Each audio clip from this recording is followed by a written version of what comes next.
Allez. Merci beaucoup à tous. Et bonjour, chers frères et sœurs. Bonjour, chers parents. D'entame donc de propos, je souhaiterais donc m'excuser auprès de la population sahélienne qui nous a attendus hier. Et Dieu a voulu que ce soit aujourd'hui que nous soyons là. Nous nous rendons grâce pour tous les bienfaits et ce jour si merveilleux qu'on se retrouve ici à Bamako pour la deuxième session du Collège des chefs d'État de la Confédération AES. Je voudrais aussi rendre un hommage appuyé à nos vaillantes forces combattantes qui mènent un travail colossal sur le terrain et qui permettent qu'aujourd'hui nous pouvons nous retrouver ici pour communier au nom de nos populations. Je vais m'excuser encore une fois de plus auprès de ceux que mes mots pourraient vexer, parce que je n'irai pas par le dos de la prière. Nous allons nous attaquer encore aux mots qui minent l'Afrique.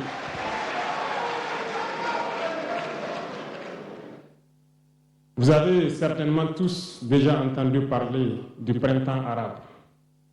Ce phénomène qui a bouleversé la géopolitique du monde arabe, en commençant par le Maghreb, en Afrique et jusqu'en Asie, qui s'est manifesté avec des conséquences souvent désastreuses, des morts et des divisions par endroits, et des bouleversements politiques sans précédent dans d'autres endroits. Et je pense que tous les Africains devraient comprendre qu'est-ce que c'est que ce phénomène, d'où il vient, et qu'est-ce qu'il faut faire pour se prémunir d'un tel phénomène. Malheureusement, nous sommes au regret de constater que certains Africains ne se réveillent pas. Et ce que je vais dire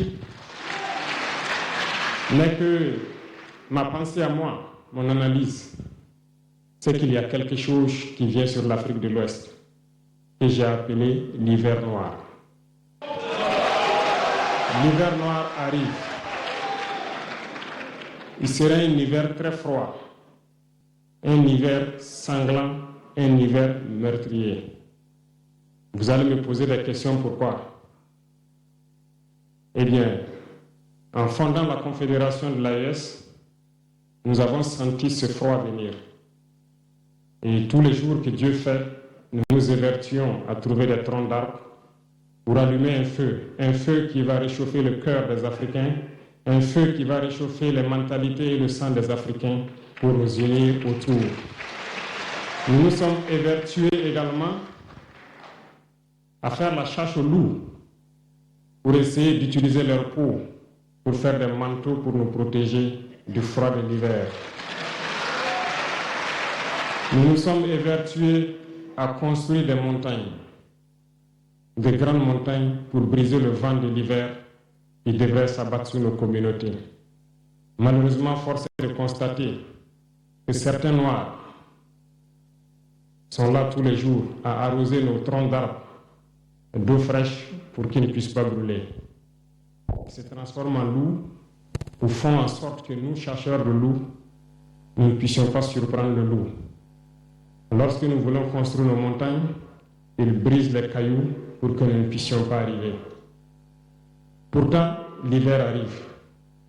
Et quand l'hiver viendra, devrions-nous permettre à ceux-là qui combattent de venir se protéger avec nos manteaux qu'on a confectionnés, avec les montagnes qu'on a construites pour nous protéger des vents, ou encore se réchauffer avec nous autour du feu.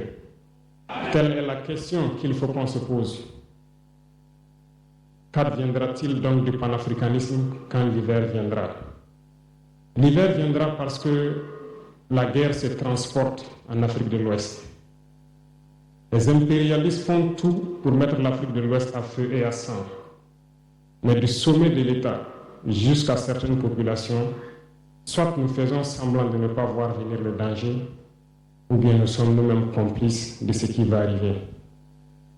Le chaos pourrait s'installer. Je dis bien pourrait s'installer. Beaucoup de gens pourraient mourir.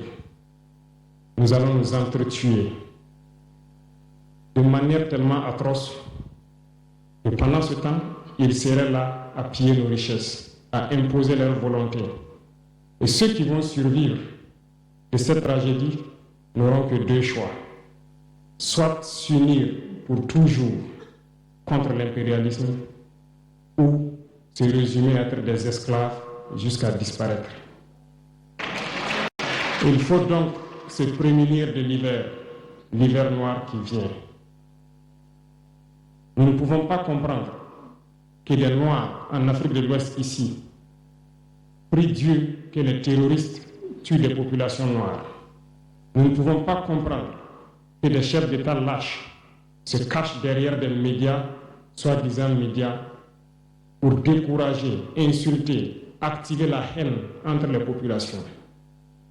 Ces individus qui sont sur leur plateau, qui tous les jours du matin au soir crachent leur venin toxique pour attiser la haine entre les communautés, ils sont généralement très vilains.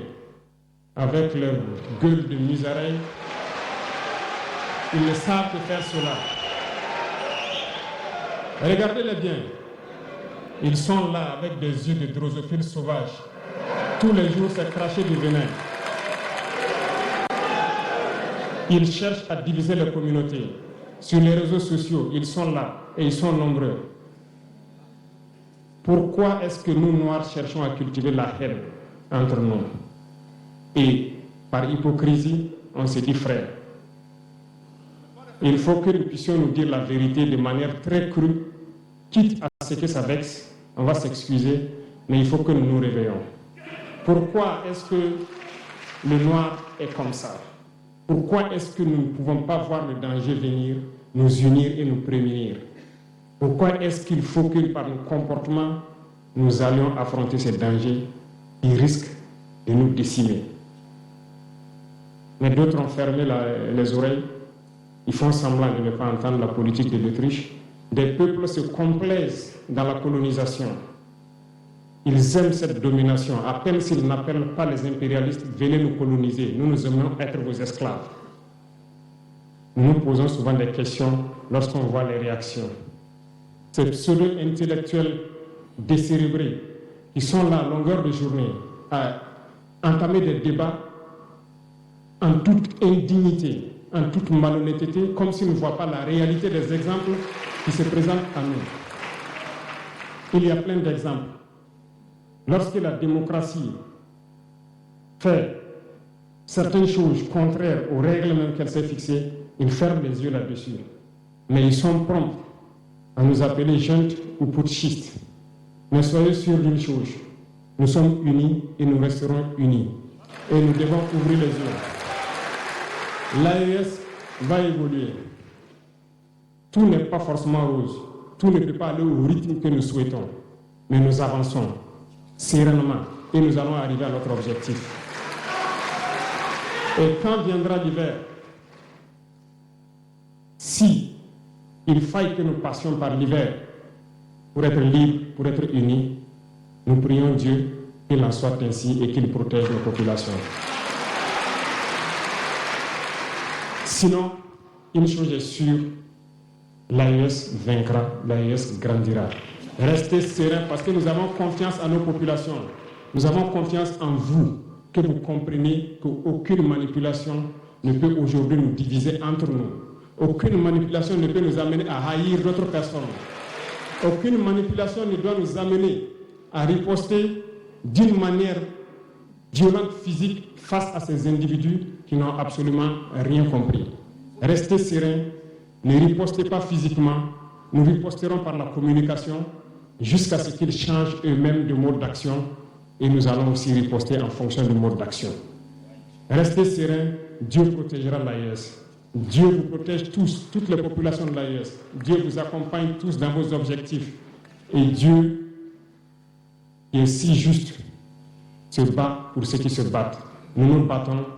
Nous sommes une population résiliente, la plus résiliente de la sous-région. Personne n'aurait cru que vous pouvez supporter ce que vous êtes en train de vivre.